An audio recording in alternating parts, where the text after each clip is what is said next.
Good morning, good afternoon, good evening, wherever you are and whenever you're watching this. Thanks for being with us. As you can see, we're back. We're back. Well, we've been back actually for quite a while in the office. This is Yes. just the first time we're recording this live from the office for people. But Yeah, and are we back? Like sometimes we're in a day or two a week. Maybe now we're in 3 or 4 days a week. So we're kind of flexibly back.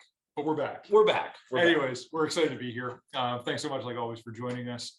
It's been a little while since we last chatted, and a lot has happened, or I should say maybe a lot is starting to happen. We are seeing the momentum back in the market in a shocking way to a lot of people who are not plugged in. There are deals getting done and a lot more than you would think. Shocking is a big word for that. Yeah, but I like to speak in hyperbole. It's a podcast. We're trying to make this interesting. That's okay. Go off that. So why shocking? I would say shocking because the number of large US-based tech companies that are opening net new offices of significant size is in there's in the past quarter at least 10, 12 that happened, and not including the ones that are about to close in the next month or two. Totally fair. And Toronto has definitely become safe haven's not the right word. Toronto has become the growth center. Yes. For many US-based tech firms. We're seeing that across the board right now. Whether it's groups coming to Toronto for the first time, I think the amount of new entrants into Toronto over the next 2 quarters will be the strongest we've ever seen. Yes, which is remarkable. Let alone the groups that were already established here in Toronto, whether on the small scale or the large scale, continuing to grow. Let's look at 2 deals. One we touched on before. This is your deal. Was Pinterest, right? What were they doing before you just did a 50,000 square foot deal with them? Yeah, like every US-based tech company, they're growing here in Canada and specifically Toronto. They were out of a WeWork, weren't they? It was like a small little office, and all of a sudden, boom. Yeah, they were in a WeWork. It was a dedicated WeWork HQ, as our listeners probably know about, and they made the decision to grow out of that, grow into their own space, which made a ton of sense at the time. I think it was at the end of the rope on that one. Candidly, the deal probably would have been done a year earlier had it not been for COVID, but I think they're excited to come back. But that is definitely one of the bigger tech deals that has been done in the marketplace in 2021. Right. And then you got the example of one that's established is Facebook, who just did a deal at 16 York Street. They were up at Mars Innovation Center, about 30,000 square feet. They had a full floor. They just signed a 100,000 square foot deal. This is a big number and apparently continue to grow. So these are groups where they are adding net new jobs. And intuitively, we all know the reason for this is it's just cheaper for better talent to be up here in Toronto. Cheaper is a bit of a loaded gun word, in my opinion. Well, cheap. What do you mean loaded gun? Well, okay, so define what you mean by cheaper. Cheaper Canadian dollar. Okay. Lower cost of wages, even still. You're not paying a programmer what you are in Silicon Valley or in Toronto. Then you adjust for the currency. And then you throw in the quality of talent that we have coming from Waterloo or some of the universities here.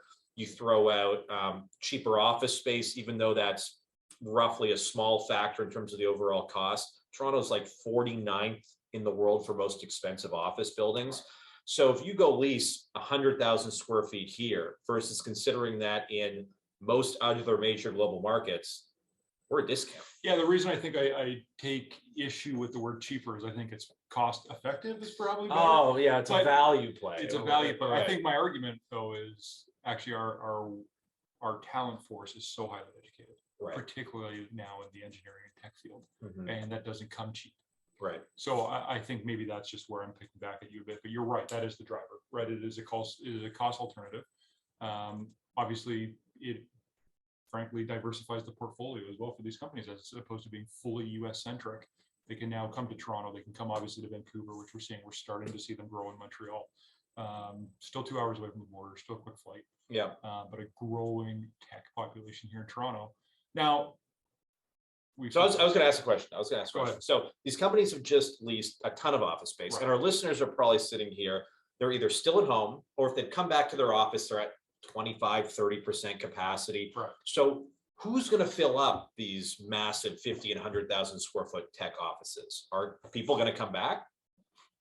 What I'm saying is yes, is the easy answer. I don't think we're going back to what would have been normal pre-pandemic, which was 5 days a week. I think we're seeing, even in the conversations I'm having with clients, having with people on the street, hybrid work, it will be here and will be here at least to start coming out of the pandemic. I don't know where it ends up. I don't know where any of this ends up. I think we're all just guessing at this point, but I think companies are going to figure this out organically as they work through their re-entry. Yeah. With that said, 2 to 4 days seems to be the sweet spot. And again, I keep coming back to this. I think this is positive. Pre-pandemic, if someone in our office had to take a sick day because their kid had to go to a dentist appointment for an hour, they had to take a sick day to take their kid to the dentist. Right. Whereas now that's just an hour out of my day. That's my lunch break. Right. But I'm working from home, so I don't have to make the extra commute. Like, there's a lot of positives that are coming out of this. Yes. I'm even talking with people out there who are starting to push for a 4-day work week. Like, there is a change that's coming out of this. I think for the positive, but I do think we're going to see people start to refill these offices and these buildings, as we're looking at behind us, from anywhere from 2 to 4 days a week. Now, and we've talked about this. What's the caveat to that? So the amount of clients that I'm having conversations with right now where they say, well, if I only want my people back in the office 3 days a week, I can reduce my size by 40%. Right. And that doesn't necessarily work like that in terms of the math. We're seeing, let's say everyone shows up to work Tuesday, Wednesday, Thursday, you have a full office, you're not cutting your office footprint by that much. But as these tech companies take down these big chunks of office space, and they are doing this early, right? These are early adopters. We don't know where things are going to settle yet, and they've already started leasing these spaces. Tech is seeing the office as a place to bring people in, right?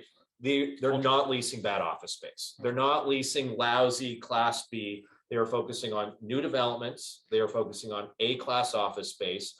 And they want to have and build spaces that make people want to come back. Right. Yeah, it's funny, Mike. We've talked about this. We've been doing this now for 18 months. And we've talked about this almost on every podcast. But it's actually seeing it play out in every conversation we're having, which is how do you build corporate culture without an office? Right. And I would say 9 out of every 10 people I talk to say it can't be done. Right. Full stop. Yeah. It can't be done. It's part of that environment. You show up in every day, you feel it, you see it, you see people setting examples in the office. You get a sense, like one of the classic examples that our head of consulting, Rom, likes to say is, if you were to go to a meeting and you have everyone sit at the table, how do you know who's more important in that meeting? How do you know which teams have more influence? Little things like that. You can see who sits at the head table, for example, if you're in an office on a Teams. And you could argue if that's a good or a bad thing. Well, let alone the idea that you have an 8-person meeting and 4 people are in the office and 4 people are on Teams. Right. I don't want to be that person on Teams. I think you're having side conversations amongst the 4 people in the office. Right, for sure. Anyways, it's a huge factor why people are coming back. And in terms of that flight to quality, in terms of people coming back to the office, there's no bad office space right now that's being leased. And we're seeing the data show where the spaces that are being leased today, as things start to come back post-COVID the last 2 quarters, is we've seen that leasing done in Class A buildings. Part of this is in a high vacancy scenario where we're in mid vacancy now at about 10%, let's say. But whenever there's options for tenants, they want to move to green buildings, they want to move into healthy buildings. Maybe COVID is a factor on wanting to be in a healthier environment, being able to encourage your people to come back safely. And even with, we don't know too much about this yet, but in Glasgow, they're talking about how do the banks only invest in companies that have green efficiencies? Is there going to be even a further push into making sure companies are only leasing office space that have a positive carbon footprint? Realistically, this is going to become a huge part of the conversation over the next, frankly, it should have been a huge part of the conversation over the last 10 years, but this will be one of the number 1 drivers over the next 10 years. Not just from tenants, but how landlords react to that. Yeah. And frankly, how you can make an offering where you can say you can come work out of a carbon, a carbon positive workplace. It's awesome. Like, honestly, I'm really encouraged by that. Let's see. Hopefully there's actually some change now. Yeah. But I think this is a good news. The one thing I would, though, just to pick on your scab there on Class A space, I think a lot of decisions are still made by location. Of course. And I think location is still one of the number 1 driver on how we classify buildings from Class A to Class B to Class C. Yeah. The one thing I would say is, if you look to the suburbs over the last 10 years where vacancy sat at 14%, there was always a delta between A to B to C. So I'm not sure if that's a response to COVID or that's a response to our market is no longer at 2% vacant. Right. And you say 10% vacant, I think I'd push back and say I think it's closer to 6 in reality, but we can have that debate as much as we want. Right, it's how you count it. But here's a little anecdote. Even a client of ours who just went firm on a deal where they were consolidating a few different businesses and they wanted to be in the financial core. And this was an upgrade for them because they were coming from parts of Midtown, parts of the suburbs. And we're looking at kind of A-B buildings, and we were interviewing designers and didn't want to spend a lot on designer. Whatever, it's fine. We'll figure it out. We'll be able to reconfigure some things. And then as we went through the process, we realized that if you're bringing people back to the office in COVID and you're consolidating businesses and trying to get people back to work, you're going to build an office that no one's going to want to show up to, right? So going through this process, they realized they ended up hiring a designer that specializes in building space that drives corporate culture. They ended up going to a building that it was almost a redevelopment of an existing building to be super cool, interesting space as a way to say, if we're coming back, how do we bring people and encourage people back to the office by making the building the space choice it does? Well, and isn't what really, to me, you said it at the start of that sentence, but they're actually consolidating offices for Midtown, suburbs, and downtown. Right. Why downtown? Picking a central location. Right. And you can't get anywhere in the city easily, but it's probably the easiest, most difficult place to get to is Union Station. Well, I think, yeah, good point. Yeah. And we can transit in the city can be its own different. We can have a podcast on that. Don't put me on a soapbox. I won't. But even that, picking a central location where you're housing everyone under one roof, it's the same thing. Right. If you're going to have people separated by 3 different offices, why not just have them separated by their homes? Right. So I think we're seeing that a lot more. People starting to look at that. I think it's convenience too. How do we make people closer? The one thing I am seeing a lot right now from our clients, if they're going to be in or encouraging their people to be in 3 days a week, say hypothetically 2 to 4 days, let's just say 3 days on average. They are still trying to push for one constant day. So, hey folks, you can come in any day throughout the week. We'd love if everyone can be in Tuesdays. Well, what does that mean? It means if all your people are on Tuesday, one, you need enough space for other people. Doesn't necessarily mean you can just automatically reduce size. Though I think there are really creative ways to reduce size right now. There are better ways to do it than not. But it's the idea of culture. It's the idea of collaboration.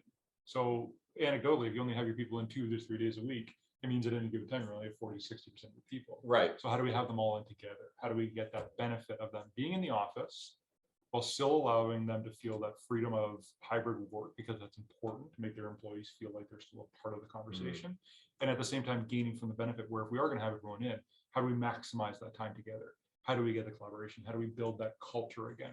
Because we've talked about this. If you're just going to work remotely, I think people will just work for the highest bidder because, frankly, if they're working at their kitchen table or their home office, I'm not sure there's much of a difference. Yeah, there's something that keeps you there. And over time, this is where we're really going to see the difference. And these tech companies taking down space versus the ones staying more remote. Who's going to recruit better talent over the next 3 to 5 years? Who's going to reduce their attrition rate more than others? Because you're right, your attrition rate is going to be high if somebody can take a paycheck sitting at the same desk with a different title and business card, if those will even exist, versus, oh, I like the people I work with. Oh, I have my routine. I get my coffee on the corner. If companies want to keep talent, to keep that talent sticky and stuck to their organization, having that culture, having that office, and having employees have that routine and those relationships in person will be a key part of long-term attraction and retention, at least in my opinion. Agreed. And I think that's where we're gonna net out of this. And again, this is all, we're just starting to see companies reopen and re-enter downtown Toronto. So anecdotally, the law firms, I think, started coming back in October and November. Yeah, if they haven't left, the law firms. Well, lawyers have been in, but they're trying to welcome other people back. Yes. The banks have delayed until early 2022. Once the banks say go, it will have a massive ripple effect through the market. I think right now we're sitting at about 15% of space downtown is occupied. Obviously, the banks are the biggest employer of people and employees.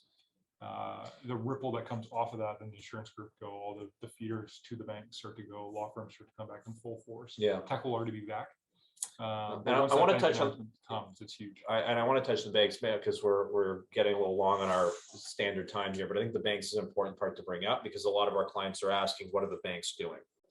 We've heard banks like CIBC recently reaffirm publicly their commitment to the office. They also just did the largest office deal in the country about 2.5 years ago. They're about to move into, but they are going to make that space their home and build their culture within it. You've got banks like TD who haven't brought people back yet and are trying to figure out the logistics of that, but have still really reaffirmed their commitment to bring people back. Right. And then you have RBC, BMO, we're seeing shed space in different parts of downtown, for example, and have been a bit more convoluted. that story will likely continue to play out over the next year to 2 years.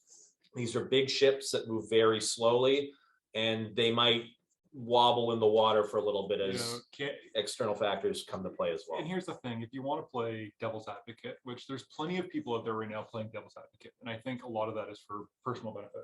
I really like working from home, so I'm going to say nobody's going back to the office because it benefits me, and that's great, right? Like if that's working better for you, work with your employer to make that work. I have no bones with that. On a personal level, I like being back. I love the opportunity to see our colleagues and chat with them. But it's really interesting to me, everyone talks, well, the banks have to go back. They have all the mortgages on these buildings. Not one of the banks I've talked to has said, I'm really worried about an institutional landlord defaulting on their mortgage. Like, it's just not happening, folks. That's not the reason why banks are going to bring people back to the office so that office towers can be full again and worth value. They see the benefit. Yeah. They see the benefit of having their people in the office collaborating and working together and feeling like they're a part of a team again. And I think that's just what's been missing over the last little while. And that's why we're seeing activity in the marketplace. So just for those international watchers or listeners right now, all three of you, Toronto as a whole right now is, I think, or Ontario, which is our province, is at 84% fully vaccinated of eligible people. So that's people over 12 years old. Yeah, us too, which is why we can sit together. Why we look, yeah. And 75% of all the people, that includes 12 and unders. So when you actually look at it, most of these companies, if not all, are coming back under vaccine mandates. All of our restaurants are with vaccine mandates, movie theaters, hockey games. I think it was a very easy decision for employers to say, we'll just come back with a vaccine mandate, which is what we've seen across the board. Everyone has done. Yeah, and we are seeing that. So it's just becoming a safer place to go again to the office. In the US, that hasn't necessarily been as much of a factor for, frankly, political reasons. In Canada, and particularly here in Ontario, it's a very safe place, frankly, to come back. When you see vaccine numbers that high and you have to be in the office with a full mandate, it really forces people both to get their vaccines, which I'm a firm believer they should, and also just makes it creates a safer work environment for people to be in. Which is, again, why we're seeing so much activity. People are confidently saying, well, I can increase my space now, or I can move now, or I can renew now, because I know people will be back. Yeah, and a lot of we have a lot of US clients where they're focused on Toronto right now before a lot of their other markets, because we are so much further ahead in terms of reentry and safety. And it's why some of these big US groups are doing deals here now for pretty close to immediate occupancy. Well, immediate occupancy, and frankly, the one thing we didn't touch on, rental rates have not dipped. It's been pretty remarkable. This hasn't been a recession, I would say, the same way that it was in 08, 09, obviously. But rental rates have not dipped, even though vacancy levels have. And I think that speaks to what you said earlier, which is Class A space is still very much the flavor. It is still, people are upgrading their spaces. Landlords are still getting the same face rate numbers that they were pre-pandemic. Are there incentives in there? Sure. Are you still trying to entice people to come to your building? Of course. But we're not seeing that dip that I think people are across the US. Yeah. Now, that obviously gives heartburn to a lot of people and to a lot of clients, and that's part of the conversation. But I think people are at least understanding the value of having people back in their office space. Don't expect huge discounts. If you are thinking of coming back, do not expect that you will have your pick of the litter and huge discounts on space. There are certainly more opportunities than there were 2 years ago, but it's still a tight market out there. No doubt, it is still a landlord favorable market. I would even, if you had to put one of the two hats on, I would say it's a more landlord favorable marketplace. With that said, I think, again, people who are looking to lease space right now understand the value that comes with that. So, okay, maybe they're paying a little bit more to be in a Class A tower, or a tower with underfloor HVAC, anything like that. They see the value of having their people back in a safe work environment, which I think is something we can all be positive about. Yeah. So with that said, I think we call it here. That's our time. Awesome. We appreciate you listening. It's been a little while since we've seen all of you, or since you've seen us. We don't know who's actually watching our podcast, but we thank you for joining, and we hope you learned something today. Great to see you in person. Likewise. Take care, everyone.